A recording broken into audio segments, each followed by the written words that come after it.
सबसे पहले बात करेंगे मौलाना फजलुर रहमान की रिहाइशगाह पर पहुंच गया है। JUI की पार्टी पॉलिसी तय करने के लिए मौलाना फजलुर रहमान की ज़ेर सदारत पार्लिमानी पार्टी के अहम अरकान से मुशावरत की गई। इस पर मजीद जानेंगे डिप्टी ब्यूरो चीफ अली शेर से। अली शेर, मुशावरत की गई है, क्या डिस्कस किया गया है, इंसाइट्स क्या हैं?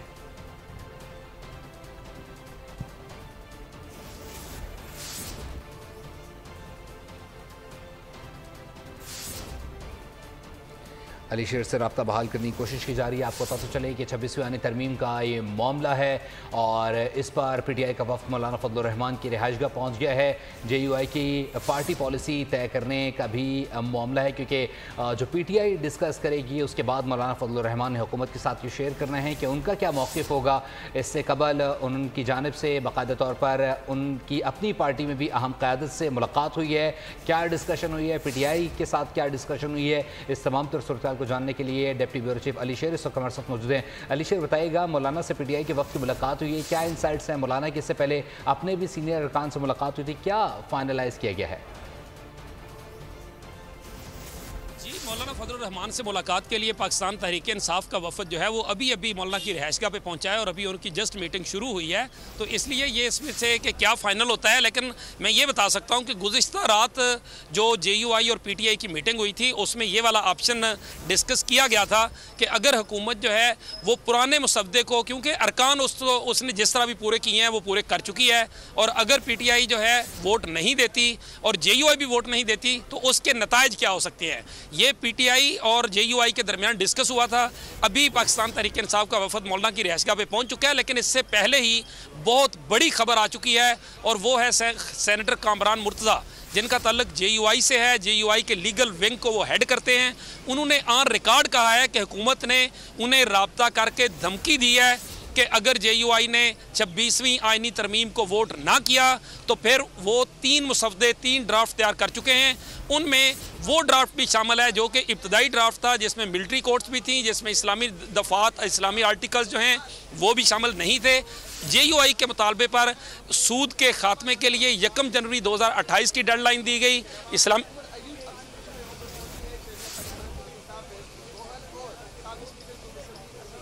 जी अली शेर, आप आगाह करे थे, सेनेटर कामरान मुर्तज़ा ने दावा किया है कि हुकूमत ने उन्हें धमकी दी है।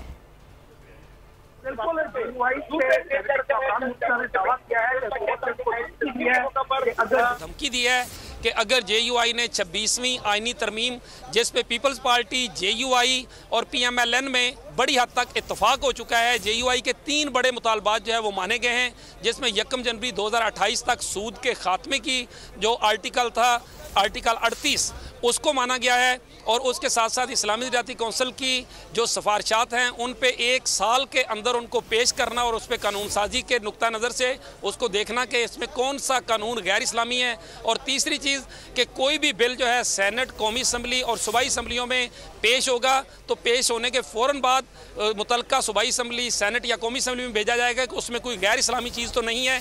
ये 3 दफ़ात के बारे में कामरान मुर्तज़ा ने कहा है कि हुकूमत का यह कहना है कि अगर आपने वोट ना दिया JUI ने तो वो ना सिर्फ मिलिट्री कोर्ट्स मुसवदे में डाल देगी, जो कि पहले डाला हुआ है, पहले इब्तदाई मुसवदा है, इस्लामी दफात निकाल देगी। अब JUI एक मखमसे का शिकार हो गई है, गुमगो का शिकार हो गई है कि एक तरफ हुकूमत धमकी दे रही है और दूसरी तरफ वो बंदे भी पूरे कर चुकी है।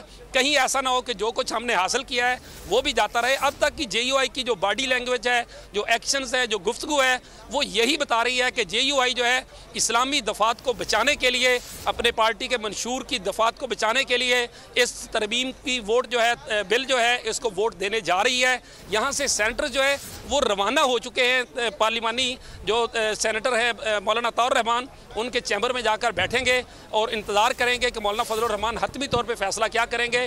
कामरान मुर्तज़ा ने हुकूमती पैगाम मौलाना फजलुर रहमान को पहुँचा दिया है। अब PTI का वफद जो है वो यहाँ पे पहुँच चुका है। कामरान मुर्तज़ा साहब ने ये क्लैरिटी से कहा कि अभी तक वोट देने या ना देने का फैसला नहीं हुआ, ताहम JUI जो है वो ज़रूर देखेगी कि उसका मफाद या उसकी जो दफात है, जो उसके आर्टिकल्स हैं, वो किस तरह से सेव हो सकते हैं। तो जो इस बात का इशारा है कि JUI चाहती है कि ये जो उन्हें कामयाबी हासिल हुई है इस्लामी दफात के वाले से, उनको बरकरार रखा जाए। दूसरी तरफ रात की जो मुलाकात हुई थी उसके बारे में मैं ये बता सकता हूँ कि PTI और JUI के दरमियान जो मुशावरत हुई थी इन ऑप्शंस पे कि अगर पीटीआई वोट नहीं देती और उसके नताइज क्या हो सकते हैं, तो उसमें ज़राए का ये बताना है जो उस मीटिंग में मौजूद थे कि पीटीआई और जेयूआई में ये बात तो तय हो गई है कि दोनों मिलके चलेंगे, और दूसरी बात ये भी तय हो गई है कि पीटीआई जो है वो बतौर एहतजाज वोट नहीं करेगी, लेकिन ऐवान में मौजूद होगी, अपनी तजावीज़ देगी और उसके साथ साथ जो है वो उस पर शोर करेगी, हंगामा करेगी।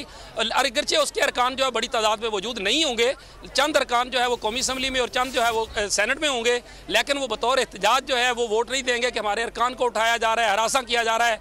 बाकी जो चीज़ें उनकी है, हमें बानी पीटीआई से मंडे की मुलाकात का कहा था वो नहीं कराने दी गई, वो जो उनका एक बयानिया है, जो बातें हैं वो करेंगे, और जेयूआई जो है वो वोट देगी। दोनों के दरमियान जो चीज़ें तय हुई है अब तक, रात की मीटिंग का जो मैं अपडेट रखता हूं, उसमें दोनों आपस में जो है वो इकट्ठे हैं, अलग अलग नहीं हैं। मिलिट्री कोर्ट्स और इस्लामी दफात को बचाने के लिए मिलिट्री कोर्ट्स जो है वो ना शामिल हों, इसके लिए पीटीआई और जेयूआई इत्तफाक राय रखती हैं ताकि जेयूआई वोट दे दे और मिलिट्री कोर्ट जो है वो उसमें आइन में ना आ सके, जबकि दूसरी तरफ जो इस्लामी दफात हैं वोट देने से वो भी बच सके।